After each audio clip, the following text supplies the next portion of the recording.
All Do you have right. any idea what's Let's do going to this. happen there? Let's do this. So, Stubblefield has decided to take the Penn State job, and man, Miami sucks. I put them all up there. As long as they're not defamatory, they I'm go up sorry, there. that just threw me off. We Yeah, welcome did. in all college football fans. Most of you are Miami fans on the live Miami chat, of course, but Right. we've got football fans from all over the map. Hey, listen. Hey, opinions are perfectly fine, dog. You're right. 6-7 was a sucky season. You have a good point, man. But at the end of the day, if you're an Iowa State fan, I don't even know if you should be talking about sports. I'll leave it at that. Anyway, Coach Stubblefield, he wasn't a Miami fan. Okay, him and Dan Enos and Butch Berry all came as a package deal, and we had to deal with what we had to deal with there. I was never really a big Stubblefield guy at the end of the day, because to me, you have to have people that can recruit that position. And Coach Cooney, who is the head of recruiting, is the main recruiter for all the wide receiver signees, excluding Daslam Worsham. He was the other guy that Stubblefield was. Him and Enos were the main recruiters for Daslam Worsham. But Michael Redding and Xavier Restrepo, those guys mainly heard from Coach Cooney. He's our head of recruiting. That from the whispers that we're hearing, the thought process is to promote him up to wide receiver coach, and he's huge.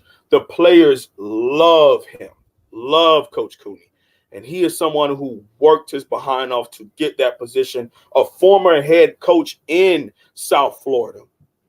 And now we're bringing him, as a recruiter now. Replacements at the wide receiver position, there are a couple of guys that could do well here at the University of Miami. I made a live specifically talking about Coach Kevin Beard. Now, the reason why I spoke about Kevin Beard, he's a former national champion here at the University of Miami. It's a young man I'm used to saying that. He's a man that had to work his behind off to play a lot, had an injury, and then later on in 2003, towards the end of his career, became the guy. But he was here when Santana Moss was here. He was here when Andre Johnson was here. You know, it was big name Reggie Wayne. It was big name guys that were at Miami, and Kevin Beard was the other guy. But then when Kevin Beard came here in 2013, he even has videos where he was just breaking down routes and simple how to hold your hands and your stances and what certain stances give away that the route you're going to run and how you want all your stances to look the same. And of course, a lot of wide receivers say those type of things, but the way that he was breaking it down and simply saying, you know what it's like to make a play with that U on the side of your helmet? I know what it's like. Let me guide you. Let me teach you. I know what it's like to make plays with that U on your helmet. You know, things like that. It makes Miami different. And that's how you want to do things here at Miami.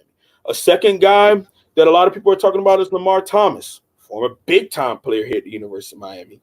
Now, Lamar Thomas is someone that, no disrespect to him, hey, I would love to have him come in. He's someone who's really loved and begged for this job.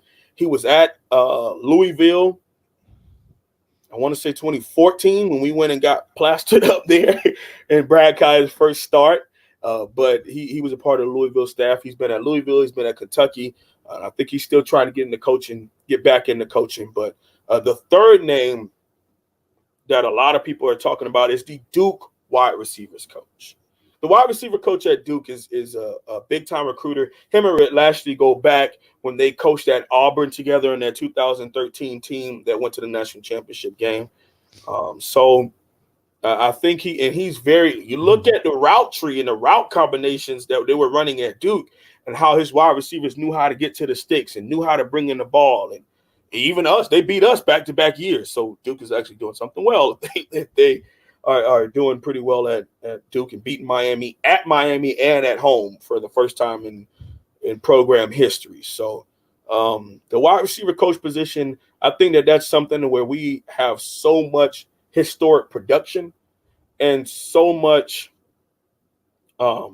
cachet at the wide receiver position that adding to that, you can have an alumni come in. You can have a former player. You can have a big-time recruiter, because the talent at wide receiver is just big time, and they just need a chance to actually go out and prove it.